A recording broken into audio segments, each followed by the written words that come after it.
It is the injection of life that gives a city its vitality and its personality. In return, the city provides the facilities a community needs in the course of its day-to-day transactions.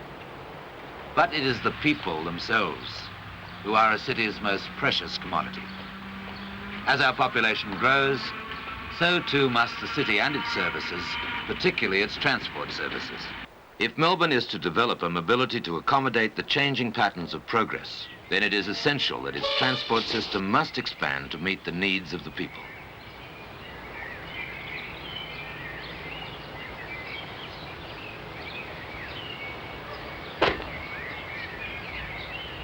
Good day. How you going?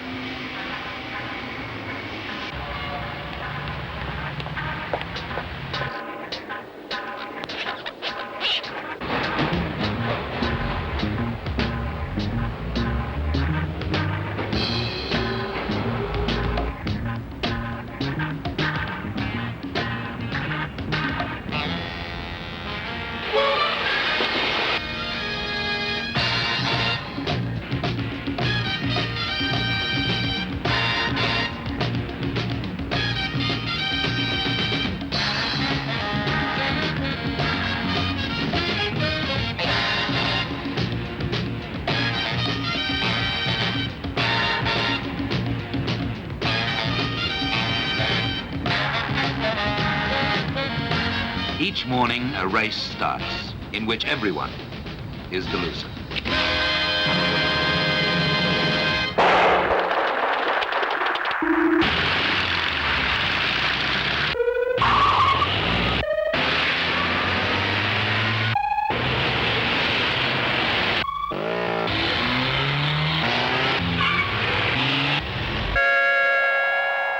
Melbourne's population increases by 150 people every day, and more than 1,000 new motor vehicles join the roads every week.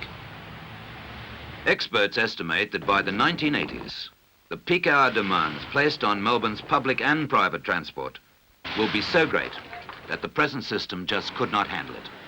This, of course, won't happen if we plan for the future. Tomorrow's quality of life depends on what we do today. Already a transportation plan is underway that will ensure that Melbourne's population growth will be catered for. And the key to all this new development towards a balanced transport system will be the Melbourne Underground Rail Loop. The loop is not a separate railway, but an underground extension of the existing suburban rail system. The new section will run under La Trobe and Spring Streets and join up with both the ground level and elevated tracks alongside Spencer and Flinders Streets, thereby forming a loop around the city. Everyone will benefit from the loop because it will ease the pressure on the total transport system by enabling train travellers from the suburbs to enter and leave the city through a choice of 5 stations in the central business district.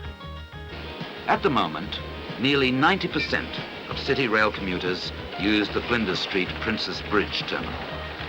But Melbourne is fast outgrowing such a concentration of commuters, and already this major central terminal is overcrowded at peak hours. However, with the loop in operation, the prospect of a bottleneck will be overcome. The 3 new underground stations will be Parliament, Museum and Flagstaff. In conjunction with the existing Spencer Street station and the Flinders Street Princess Bridge stations, they will ensure people and trains move quickly and smoothly in and out of the city. Not only will the loop system offer people the convenience of arriving closer to their work locations in the city, but the underground stations will greatly stimulate the development of new commuter facilities. At the moment, Flinders Street station handles about 100 trains an hour during peak periods. When the loop comes into operation, the 5-station city terminal will be able to cope efficiently with twice as many trains and twice as many people. The underground section of the loop will consist of 4 tunnels, each approximately 3.7 kilometers long. The stations will be underground also, and each tunnel will contain a single track designed to operate in either direction.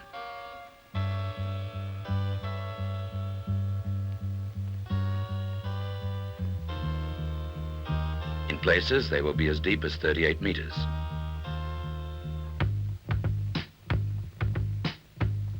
All suburban tracks, except the St Kilda and Port Melbourne lines, will have direct access to the loop tracks at the 5 city stations, and a city circle track will carry people between stations within the city.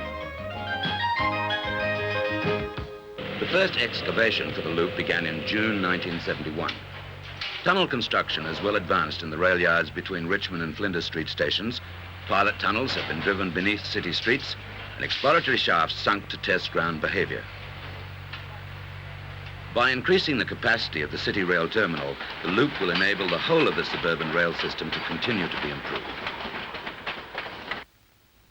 The Melbourne Underground Rail Loop Authority supervises and coordinates the complex task of planning, financing and constructing the loop.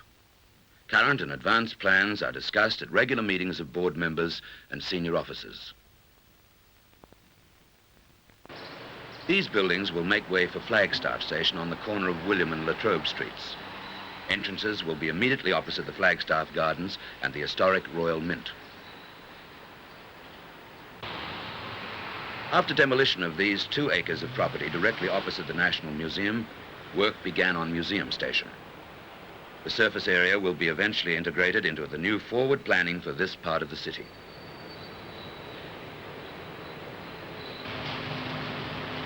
Construction immediately under Latrobe Street required the traffic to be diverted along this temporary road and tramway.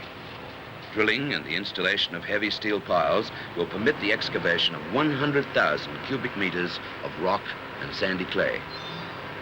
The complex structure within the excavation has been designed to support the trains, the platforms and the escalators below ground and the reinstalled roadway along Latrobe Street.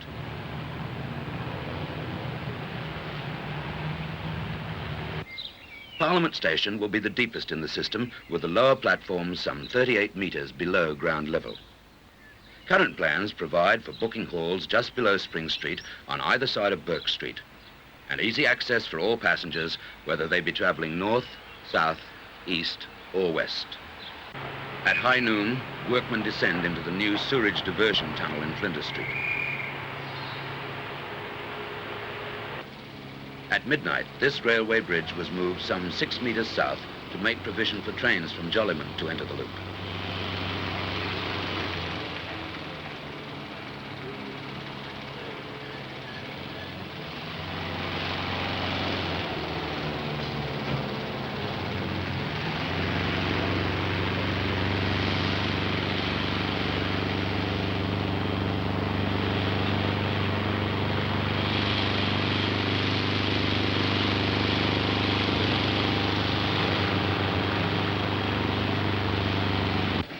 Loop trains from Jollyman will pass over a new bridge, down a ramp, and into this tunnel under Wellington Parade. Trains approaching the loop from Richmond will descend through open ramps and rectangular tunnels. This long rectangular tunnel was built in the early stages so that restoration and improvements to the surface tracks could commence. These tunnels are formed within excavations, then covered with clay and rock before restoration of the surface tracks can take place.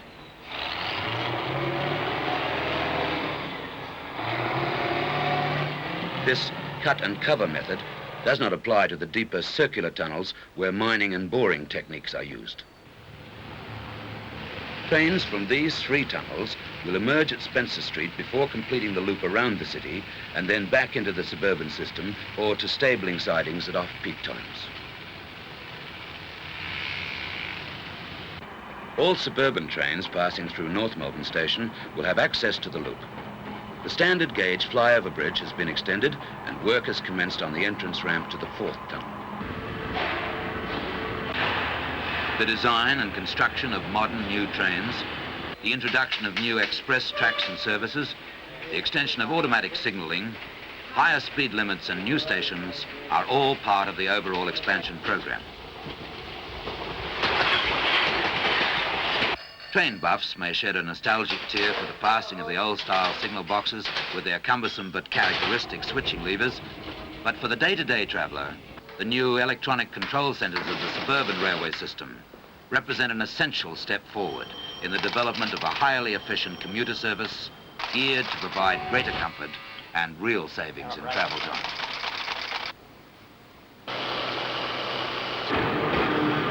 By the 1980s, the number of cars on the road will be almost doubled.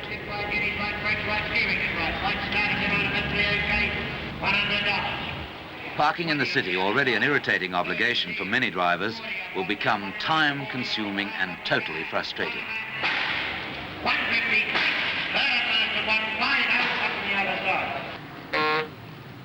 Let's consider the sad tale of Alexander J. Citizen.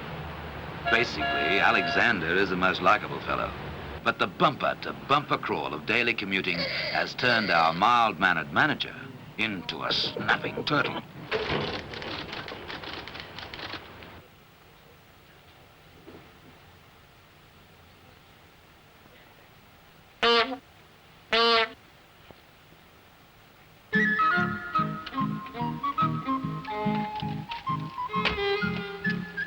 However, this is a story with a happy ending. One day, our man saw the light.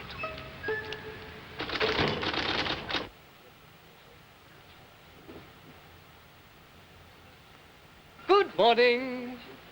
Good morning. It is expected that the benefits of the loop and the expanded railway system will encourage drivers to leave their cars in the special parking areas at suburban stations and travel to the city in tension-free, pollution-free comfort. After all, the task of a balanced transport system is to move you, dear fellow commuters, not vehicles. Australian experts and leading overseas consultants are working together on the design for the construction of the loop. On drawing boards and in the computers, specifications are continually being formulated. Progress advances towards that day in 1978 when the first trains will run through the loop, forming the vital link in the creation of a balanced transport system that will make Melbourne a better place for everyone in which to live, work, and play.